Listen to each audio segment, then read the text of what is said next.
This battle is between Havoc Brothers and High Elf Fleets. It is a kitchen table sized game. The mission is dual and there are 3 objectives. One in this little bit of jungle here. Another one here. And another one in those ruins there. For the Havoc Brothers, we have their leader, a rogue psyker, with 3 caster points ready. 5 Havoc Brothers with a heavy machine gun. And then an infernal brute with a missile launcher and a brute melee weapon. We're going to pretend those heavy machine guns are a close combat weapon. For the High Elf Fleets, we have a High Protector with 10 Protectors and a missile launcher gun platform and a combat walker hiding behind a tree. With it being a kitchen table game, there will be reinforcements coming on at the start of round 2. I'm playing with the random terrain and objective environment effects, so being as some units are starting in terrain, I've rolled for those now. The Havoc Brothers unfortunately have started in a patch of jungle with deadly spores. The Infernal Brute is sat in these ruins protected with barbed wire. And the High Elf Protectors, their little bit of jungle, has psychic vigour. I will roll for the random objective effects at the end of the round once they've been seized. Okay, so it's Havoc Brothers to start, and this squad want to get out of that bit of jungle. So as they're activating there, they take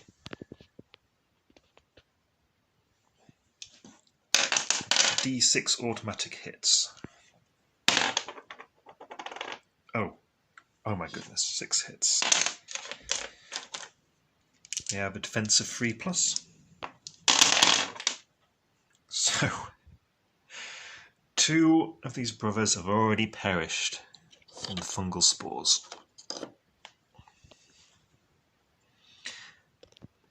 They are going to advance. Now, with it being a kitchen table game, that means 3 inches. Okay, the Rogue Psyker is going to try casting Havoc Trauma. He's going to use all 3 points, so he'll need to succeed on a 3 or better.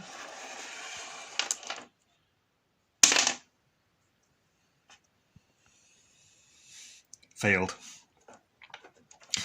And then I think I'll shoot. Yeah, we'll shoot everything we've got into the combat walker as well. Okay, so we've got a heavy machine gun, a heavy rifle, and a heavy pistol, all in range.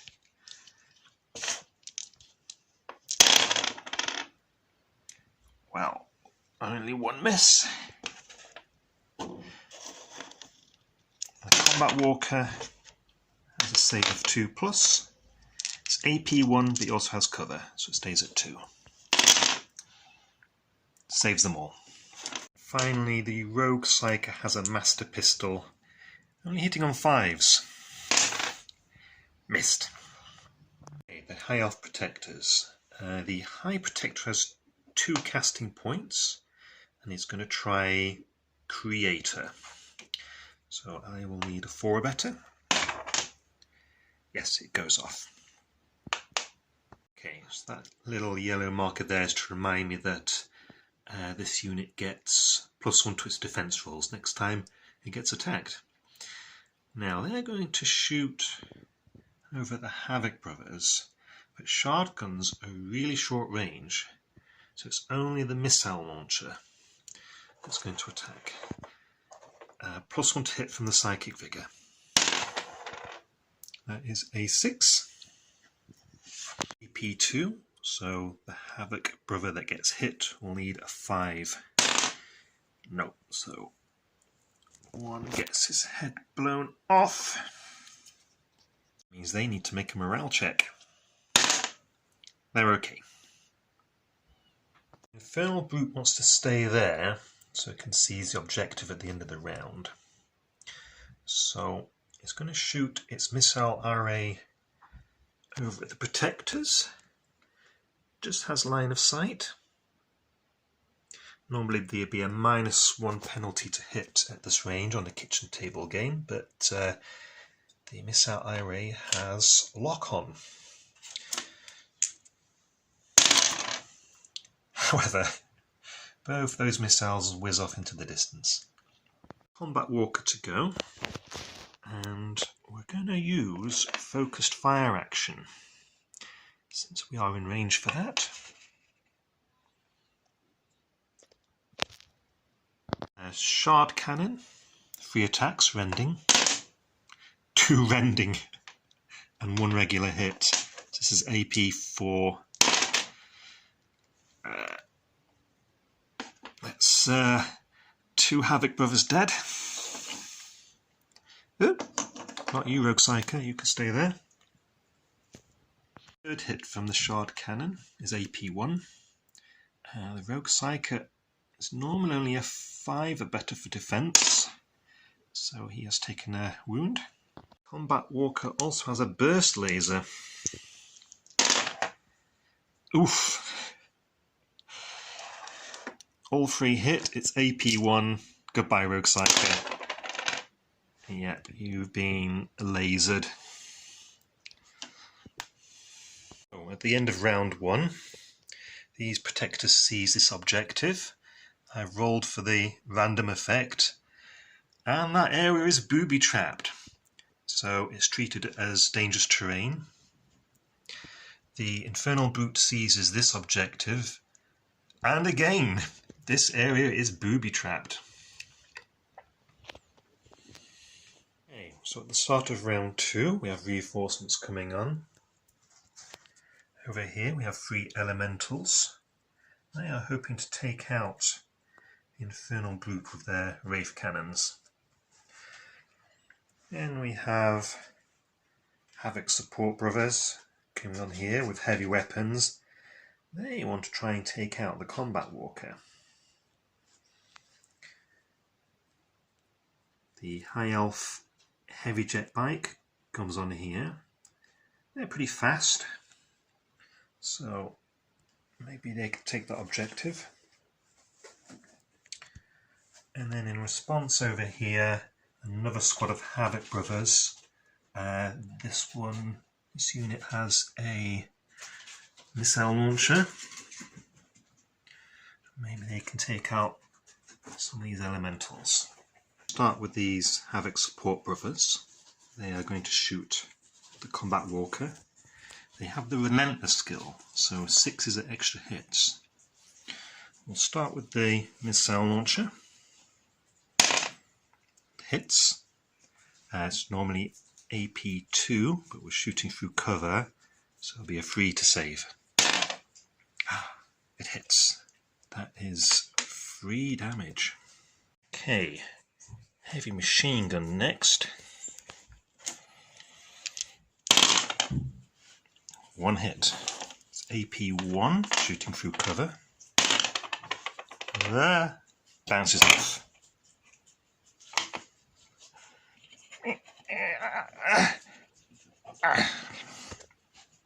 And then a Reaper Cannon. 4 attacks. That's miserable. Got a 6 though, that's an extra hit.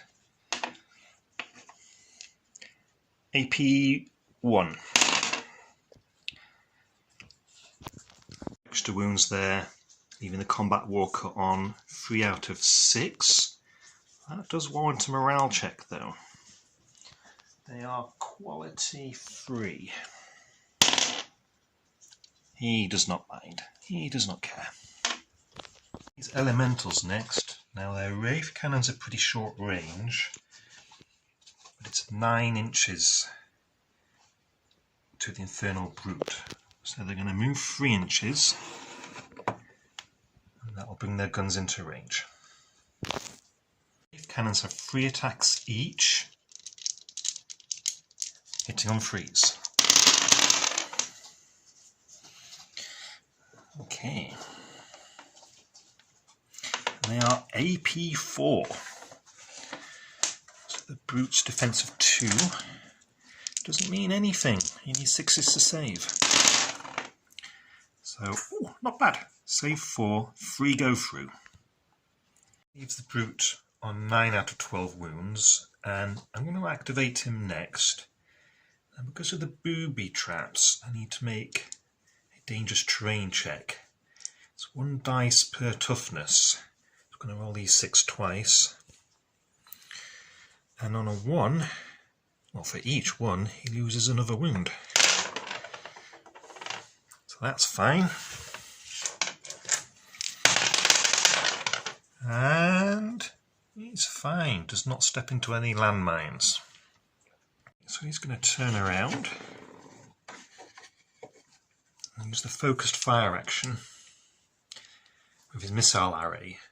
4 shots into the elementals. It'll hit.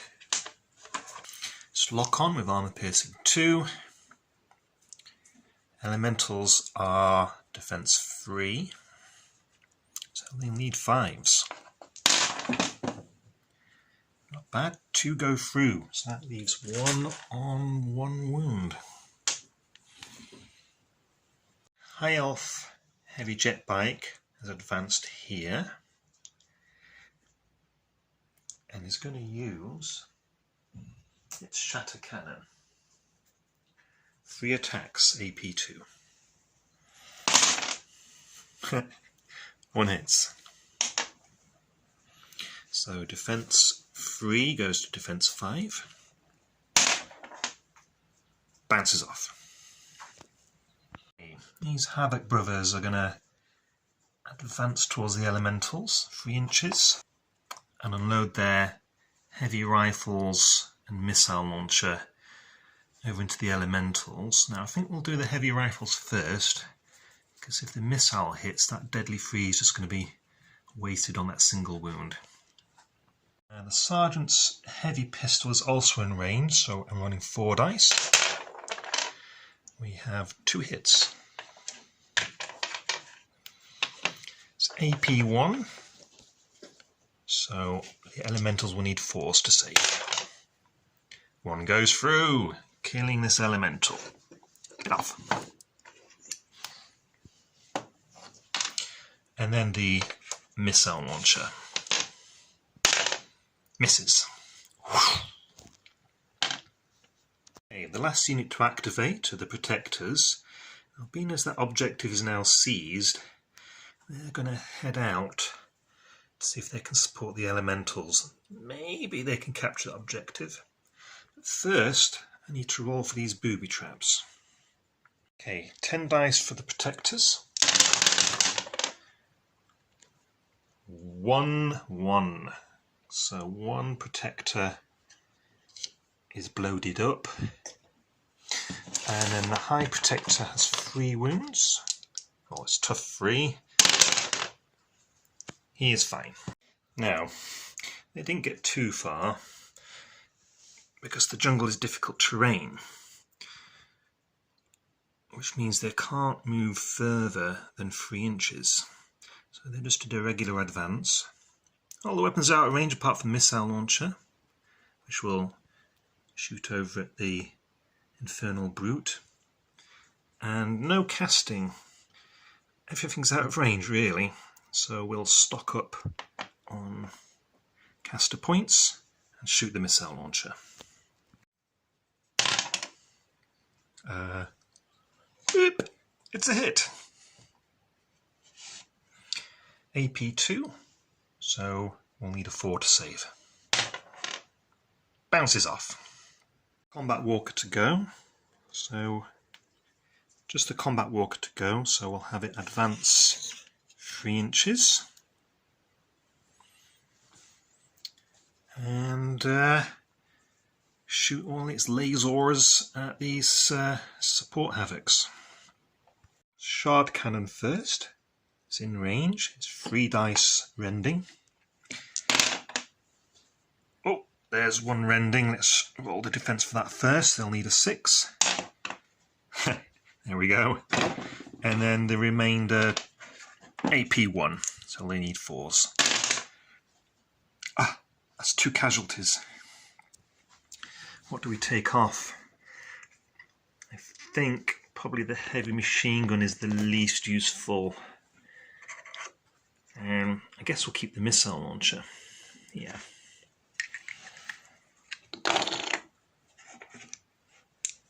We'll carry on shooting before we make the morale check. So next we have the burst laser, which is 3 dice.